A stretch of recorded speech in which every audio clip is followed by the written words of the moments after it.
Here, read this. Woof. Okay, time for the poem of the day, the poem of the night, on this eerily quiet Christmas period evening in Old Town Edinburgh. No one about for some reason. I'm not sure if it's the battering wind that Edinburgh is currently enduring, but it's been a strangely quiet day in the bookshop for mid-December. So tonight's poem is by Maya Angelou, who I was talking about on the channel a couple of months ago, maybe a bit longer, in relation to her fantastic documentary she did with the BBC, Angelou on Burns. Highly recommend you watch that documentary. I think it's still on iPlayer if you want to.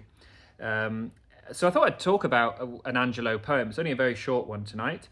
It's called Sounds Like Pearls, and it goes as follows. Sounds like pearls roll off your tongue to grace this eager ebon ear. Doubt and fear, ungainly things, with blushings disappear. So that little octave is from her first collection, which is called Just Give Me a Cool Drink of Water For I Die, or For I Die, depending on how you pronounce it. It's D, I think, triple I-E. And that was published in 1971. If you're a cryptic crossword buff, you might have been triggered by that opening line. Sounds like, sounds as if we're getting a homophone indicator in a cryptic crossword puzzle. It's interesting that it's sounds and not words that Angelou is talking about hearing from this other who sounds, if not a romantic other, then at least an intimate. The roll off your tongue suggests this is an intimate relationship we're overhearing.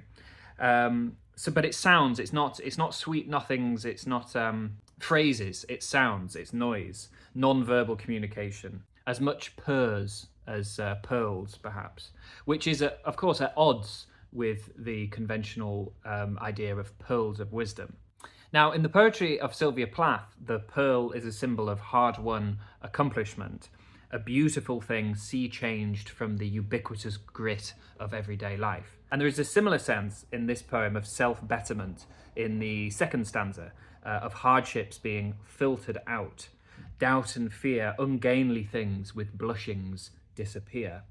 And then the other thing this poem made me wonder was whether or not it was echoing or responding to a notorious simile in Shakespeare's Romeo and Juliet, where Romeo says, "Oh, she doth teach the torches to burn bright. It seems she hangs upon the cheek of night like a rich jewel in an Ethiop's ear. Beauty too rich for use, for earth too dear. So shows a snowy dove trooping with crows, as yonder lady o'er her fellows shows." So Shakespeare uses black skin to foreground something white to its best advantage. It wouldn't be so terrible if it wasn't for the doves and crows line that follows, entrenching the sense of there being a kind of racial hierarchy as opposed to merely an aesthetic contrast.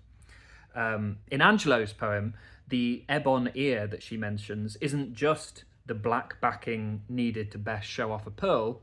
It is personalized as eager to hear these pearl-like sounds and be graced by them.